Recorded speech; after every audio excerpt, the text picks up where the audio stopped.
Welcome to a very Scottish day, by which I mean it is cold, grey, windy, and, well, rainy.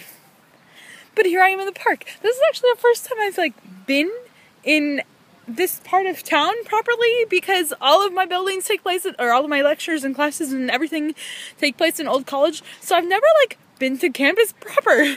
But here we are, investigating.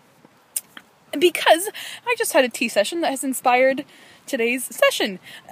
Today's ramble, if you will, which is going to be more of a rant, and I'm sorry.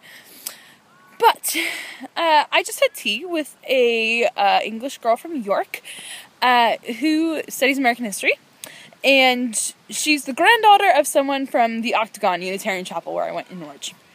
Mentioned I'm moving to Edinburgh. Iris says, "Oh my goodness, my granddaughter's just now starting a master's there. You two should meet."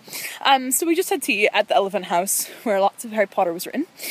And we were talking about the fact that she studies American history, and she has several American mates in her course. And this was, of course, then also inspired a lot of conversation about Audrey, my flatmate from UEA, who came over from Dearborn, Michigan, to do her master's in American Lit.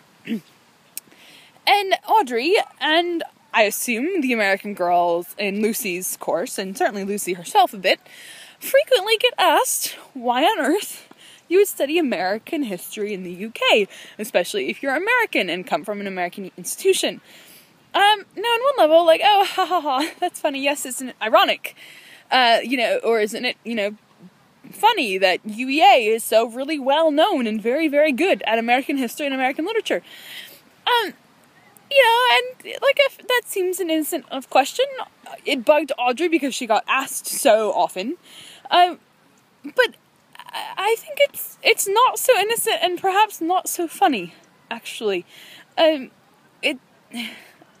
think is really embedded in some troubling concerns about what Americans assume. As far as that they're better at everything than everyone else sometimes, maybe. I'm not sure where else this question is coming from, because no one ever asks me why I study Middle East politics from the UK or from the US. I don't get asked that question, including usually by people from the Middle East. People get why I would study Middle East history from a white college in the US.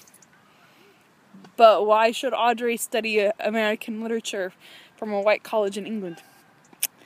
I think it's a bit troubling and, frankly, a bit racist or nationalist or something.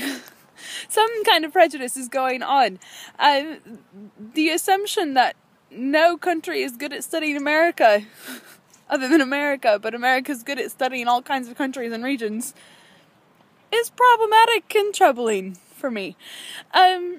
Yes, so I think it's very helpful that people like Audrey and Lucy are getting British perspectives on American history. I think that probably it would really benefit all Americans to have an American history class taught by someone who isn't American. You'd be amazed at what a British professor would say about, the War of Independence.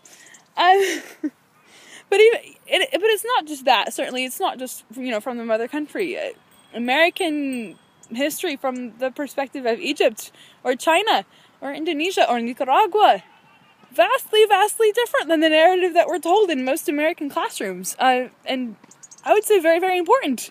There's a lot of quotes along the lines of history is written by the victors and yada yada. I think that's very true. Certainly, what we're taught in classes and schools is generally the history of the victors, especially when you're the victor. So I very much applaud Audrey and Lucy and etc. and think they're getting a perspective that's really invaluable, and will very greatly shape their scholarship and how they're able to view and understand the world. Perspectives are good. And understanding and knowing where other people come from and other authors come from and other worldviews come from is dandy. So that question, Audrey, that kept bugging you, I think you were right to be bugged, and I think we all should be bugged by it and ask where it's coming from.